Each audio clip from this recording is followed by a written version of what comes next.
In example 2, we're going to write a system of linear inequalities that models each situation and then solve. And the way we're going to solve this is to graph it. In part A, you receive a gift card for $8 to a movie theater.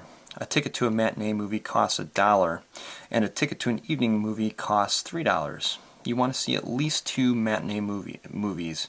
We'll write and graph a system of inequalities for the number of tickets you can purchase using the gift card. So what we don't know is how many tickets to the matinee we're paying for, and then also how many evening movie tickets cost. Let's let X equal the matinee movie tickets you buy, and let's let Y equal the evening movie tickets you buy. Okay, you receive a gift card for $8 to a movie theater. Let's assume here that you don't want to spend any more than your gift card. So we could have X plus Y being less than or equal to $8. Let's write another one. And as a matter of fact, I kind of made a mistake here. I forgot to multiply those by the dollar amount. So that X would be a 1, that's good. But each movie ticket costs here $3. So there you go. Fix that one right there. That's the total cost. Forgot about that. And you want to see at least 2 matinee movies. So if we want to see at least 2, then X, which is the matinee movies, has to be greater than or equal to 2. Let's work with the one in green here. We're going to subtract X from each side. And we're going to have 3Y is less than or equal to negative X plus 8. Divide by 3. And Y is less than or equal to negative 1/3 X plus 8/3. Okay. To graph that, we're going to have to go to 8/3, which is 2 2/3. So, geez, that's right here. And the slope is negative 1/3. So we could go down 1/3, right 1, down another third, right 1, and then we could apply that slope to the grid lines. So in this case we would go, let's see, up 1, left 3, up 1, left 3, up 1, left 3, and so on. There it is, right there.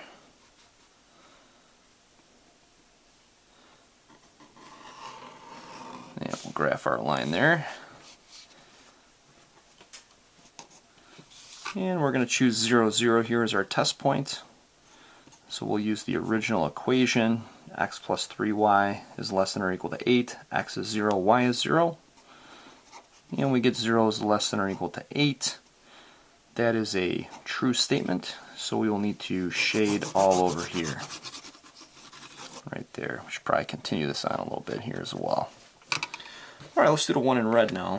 X has to be greater than or equal to 2. So we could do this right here. There's 2, and all the x's that are greater than are over here. And also each one of these variables is the number of movie tickets, so we don't want to really use anything that is going to be negative. So we're going to graph our solution area just right here. This little guy right there. So any point here would work.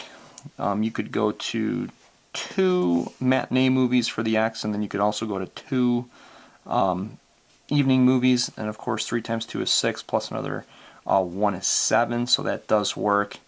Plus another 2 for 2 matinee movies, that would be $8, so that does work. And you could pick any point in here in the purple area, and it will work for this situation here. The cost will at most be $8, and also it'll be at least 2 matinee movies. Let's try another one. In this example, Paul is trying to plan what to do after school. He can spend at most 6 hours daily playing basketball and doing homework. He must spend at least 2 hours on his homework.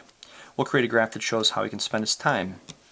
So let's let x equal hours playing basketball, and let's let y equal hours on homework. Of course, everybody's favorite right there. Okay, he can spend at most 6 hours daily playing basketball and doing homework. So x plus y has to be less than or equal to 6. The total here can't exceed $6. The second equation we could write is this one. He must spend at least 2 hours on his homework.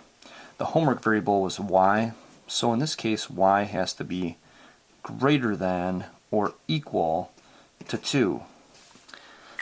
To graph the first one in green, we're just going to subtract x from each side, and we're going to have y is less than or equal to negative x plus 6.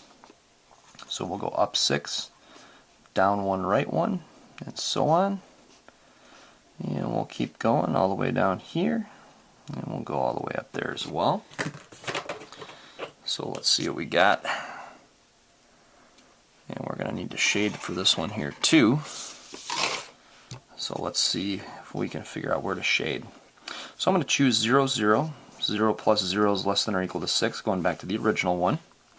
0 is less than or equal to 6 is true. So we would want to shade all over here.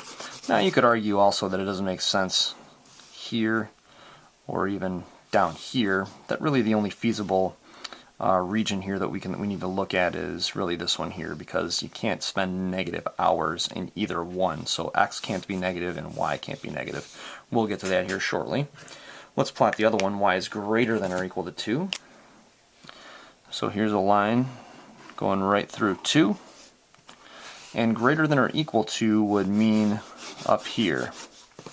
For this one, really the feasible solution area is going to be only the positive values for both x and y, and that double shaded area, which is actually right here. It's where you've shaded twice, both red and green in this case.